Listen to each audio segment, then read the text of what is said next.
I began just by drawing, and I can't remember a time when I wasn't drawing. I was drawing animals, birds, things from the natural world, dinosaurs, footballers. Really liked football at the time. My parents took me to galleries, especially the Tate, and I loved the more surreal, strange things, particularly Max Ernst, I remember at the time. And then I discovered comic books. Being ill from school for 2 days, my mum took pity on me and bought me some comic books. And I completely fell in love with storytelling with images. Then I just devoured everything. So I found American comics generally, and then American magazines, Warren magazines, which were older, more mature stories, horror stories. I love music as well, so I loved the album covers that were around at the time. I used to spend every weekend in record shops, just going through the album covers, looking at the covers. The building has a form of soul.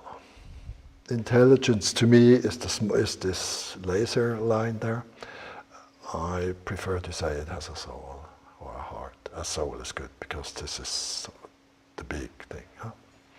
Yes, a good building should have a soul. Power de profundis. Solo Goya.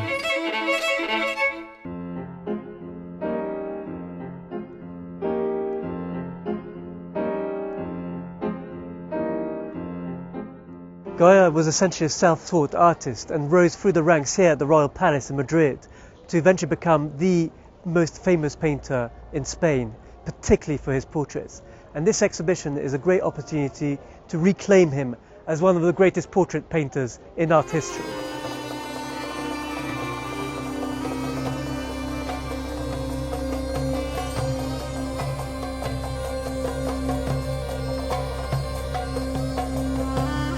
Mary Hunter had rented this Gothic palazzo on the Grand Canal, Palazzo Barbaro. It was owned by Ariana and Daniel Curtis, and it was already at the heart of the American artistic community here. It had been immortalised in Sargent's portrait of the Curtises and in Henry James's novel The Wings of the Dove. Typically, Monet wasn't affected by this social milieu or by the whole history of artists who had painted the city before him. But strangely, for an artist who'd been painting across water his whole life, here in Venice he didn't start to paint for a week. He told his wife it was too beautiful to be painted. However, it seems that the city's autumnal light, which Monet called a unique light, drew him in. In the morning, he would paint facing eastwards across Waterloo Bridge. In the late morning and afternoon, he would paint facing southwards down towards Charing Cross Bridge and the Houses of Parliament. And in the late afternoon, he would go to St Thomas's Hospital, where he had permission to paint facing across the Thames towards the Houses of Parliament, which he would paint with the evening light coming down behind the buildings.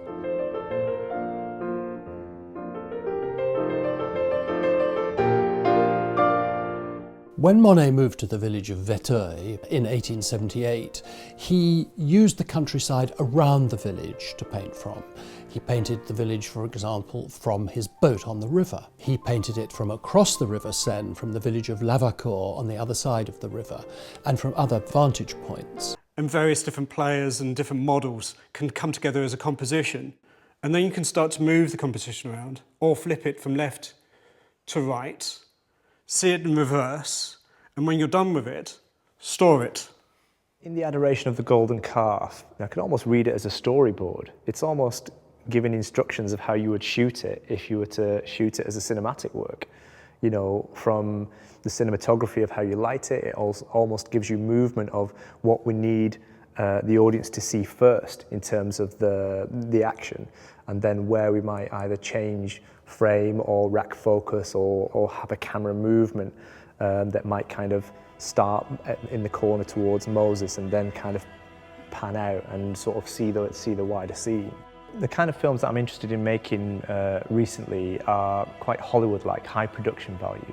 And so in that kind of film, you often have a camera on a Steadicam or an arm which moves smoothly around a scene and sort of takes everything in to make it feel big, to make it feel epic.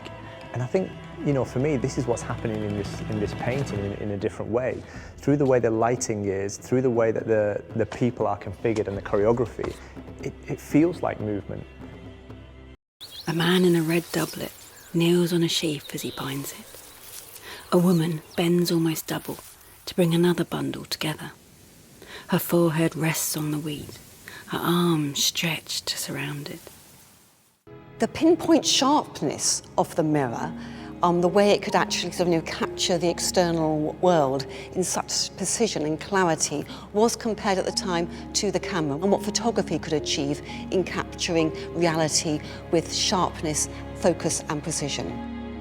And a young woman called Susanna, who I once knew carnally. I think Goltzius, being one of the very, very first and very thoroughly professional businessmen, image makers. One man's erotica is another man's pornography. That's sort of a question of how you decide it. Yeah. The Pelican Company. Engravers, printers, a writer, an actor or two. It's basically a space created by 18th century aristocrats to relive their wonderful visit to Venice. They would commission paintings by Canaletto and Guardi and decorate a room with just those kind of pictures. And the remarkable things about those two pictures is that when you stand right in the middle and look from one side to the other, it's as if you were on a gondola visiting Venice. These were acquired very likely by the first Marquis of Hertford, possibly in Venice, maybe directly from the painter himself. And these are kind of questions we're going to be asking and hopefully answering by the end of the project. We've got some x-rays, I think, we took earlier, and that shows so clearly these very fine little lines, really incredibly narrow. And then when you look at the surface, you can actually see that they were done into the wet paint. And in some areas, like over here, on the church, you can see he's been using a compass, and you've got little compass points, and these minute, fine lines that define the architecture and also act as a sort of highlight. You can see it actually in this x-ray rather well. You've got, it's really clear where he's cut through the wet paint, so it's gone right through to the ground, and hence it appears dark on the x-ray. And there's another one there, and you can see the compass point, and then all these horizontals, which he's inscribed, and then comes back when the paint's dry and puts those little dark lines on. This is the process church, this is the process church of, this is the process church of, this is the process church of. Menestial blue, the cadmium yellow, cadmium red. They can make any colour, right, except black. The thing about art is it takes time to sit with the work and go, oh, I understand what this person's saying. So hopefully, in the same way as I first see an image and go, oh, I like that, don't really know why, I like it, and I start working on it, and as I work on it I discover what it's about. Hopefully in the same way, if someone buys a painting from me, they go, oh, I like that, and then over time they might go, oh, I see what it's about. What it's about, it is up to the person looking, because we all project different things onto the different people that we see. So you might look at a figure and go, oh, he's a bit edgy, she's a bit edgy, and I might look at the same person and go, well, they remind me of my best friend, actually, and that. Good times.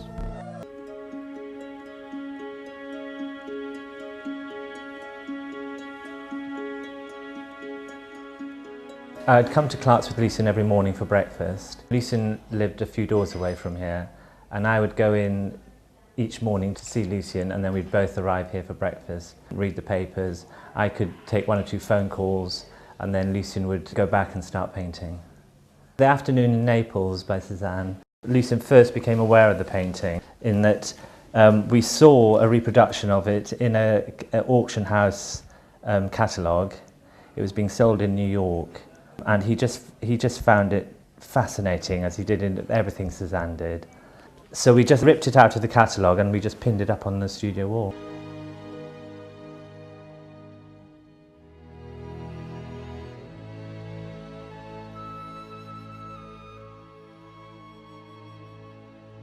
The ingredients were ground and mixed together using a stone muller.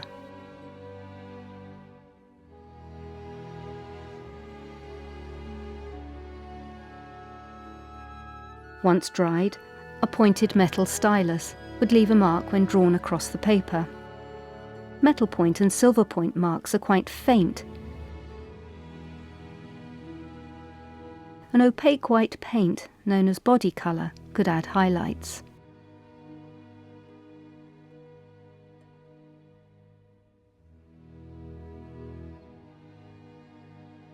A different drawing technique used pens made from goose feathers. To make a quill to draw with, first they were hardened in heated sand, before being cut by hand. Ink made from materials such as oak galls, ground and mixed with iron sulfate,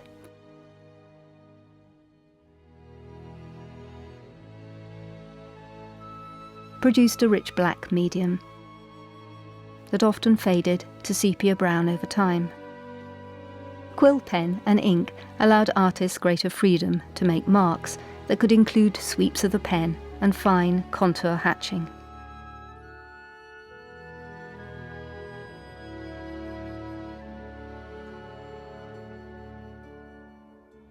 I describe myself as going through artistic puberty, how I keep saying I'm like naive and stuff. And these two pieces, these works in progress here, they're meant to document aspects of going through artistic puberty, like certain things that quite a lot of people go through, or me specifically have gone through. It's difficult to talk about these because I haven't quite nailed down the arty bullshit that goes with it. This was about taking acid for the first time.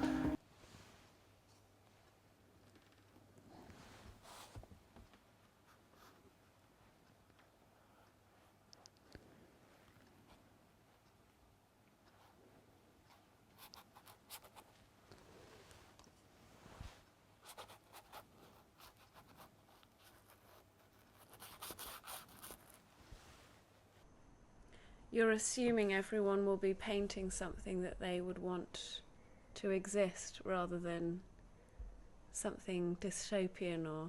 No, we're having a conversation about the future and about human beings, how they behave on the planet. What people paint is really very much dependent on their own internal narrative. It doesn't have to be anything. All of these stories and projects are very different. The emotions in them are different, the atmospheres are different. So it would be crazy to draw them all in the same way.